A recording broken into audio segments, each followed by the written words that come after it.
तो चलिए स्टार्ट करते हैं क्लास 10 SST इम्पॉर्टेंट MCQ का चौथा वीडियो। जैसे इसका पहला क्वेश्चन है, in which country did the industrial revolution begin, मतलब इंडस्ट्रियल रेवोल्यूशन कौन सी कंट्री से शुरुआत हुआ था, तो इंग्लैंड से। उसके बाद व्हाट इज गुमास्ता, तो गुमास्ता क्या है, तो जो सैलरी एम्प्लॉयज़ थे उनको कहा जाता था गुमास्ता या फिर गुमास्ता। TA भी है और SHTA दोनों है। उसके बाद हमारा अगला क्वेश्चन है, salaried personal to supervise the East India company's weavers collect goods and check the quality of cloth employees were employed who were called, मतलब ऐसे पर्सन जो क्या करते थे, गुड्स को कलेक्ट करते थे और उनको सैलरी पेड मिलती थी। वो गुड्स को चेकअप करते थे, वीवर्स थे, वो क्या थे, कंपनी के वीवर्स थे, बुनकर थे। और जो क्या उनका काम था, चीज़ों को इकट्ठा करना, उसके बाद जो क्लॉथ है उसकी क्वालिटी को चेक करना, तो उन्हें हम बोलते थे गुमास्ता और इनको सैलरी प्रोवाइड की जाती थी और ये इंडियंस थे। उसके बाद हमारा अगला क्वेश्चन है, when did the first textile mill open in Bombay, मतलब बॉम्बे में पहली टेक्सटाइल मिल, कपड़ा वाली जो मिल है, टेक्सटाइल मिल है, वो कब खुली थी, तो कब खुली थी, 1854 ईस्वी में। उसके बाद अगला क्वेश्चन है, by the 1840s which industry had become the largest industry in England, मतलब 1840 तक इंग्लैंड में सबसे बड़ी इंडस्ट्री कौन सी इंडस्ट्री बनी थी, तो कॉटन टेक्सटाइल इंडस्ट्री, इसका आंसर हो जाएगा। उसके बाद हमारा अगला क्वेश्चन है, when were the first factories opened in England, मतलब इंग्लैंड में पहली फैक्ट्रीज कब ओपन हुई, तो इसका आंसर हो जाएगा इन द 1730s। अब ये 1730s का मतलब होता है 1730 से लेकर 39 तक, तो 1730s में पहली फैक्ट्री ओपन हुई। उसके बाद हमारा अगला क्वेश्चन है, who invented the spinning jenny, मतलब स्पिनिंग जेनी को किसने इन्वेंट किया था, तो इसका आंसर हो जाएगा जेम्स हरगिव्स। उसके बाद हमारे पास नेक्स्ट क्वेश्चन है, हु वाज मार्टिन लूथर, तो मार्टिन लूथर कौन था, तो ये रिलीजियस रिफॉर्मर था। मार्टिन लूथर कौन था, एक धर्म सुधारक था। उसके बाद हमारा अगला क्वेश्चन है, who publish the Kesari newspaper, Kesari newspaper को किसने पब्लिश किया, तो इसका आंसर हो जाएगा बाल गंगाधर तिलक।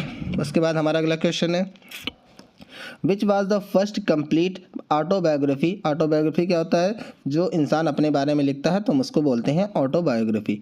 तो which was the first complete autobiography publish in Bengali language, तो बंगाली लैंग्वेज में पहली कंप्लीट मतलब पूरी ऑटोबायोग्राफी कौन सी थी, तो उसका आंसर है अमर जीवन।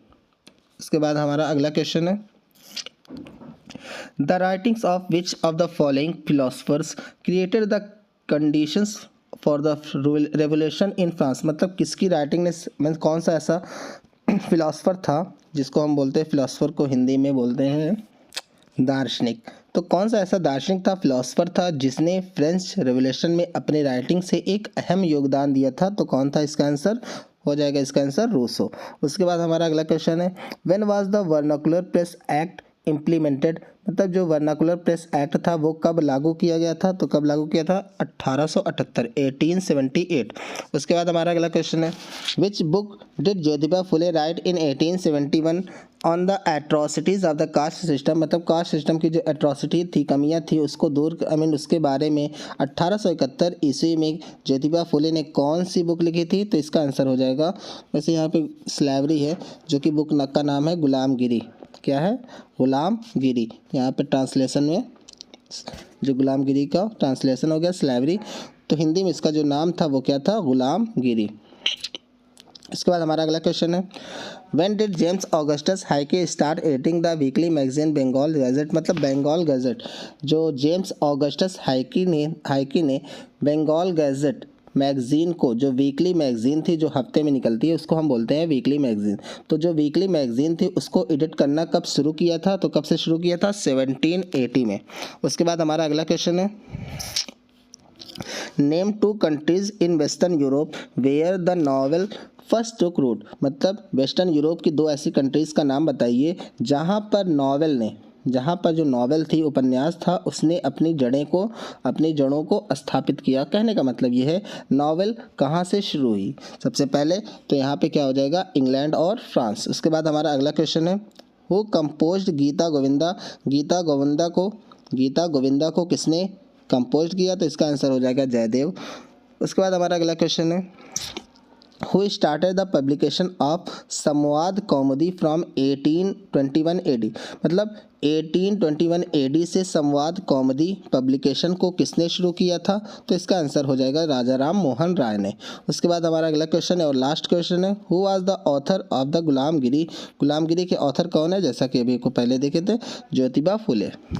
तो यहाँ से हमारा जो MCQ था कंप्लीट हुआ। Thank you.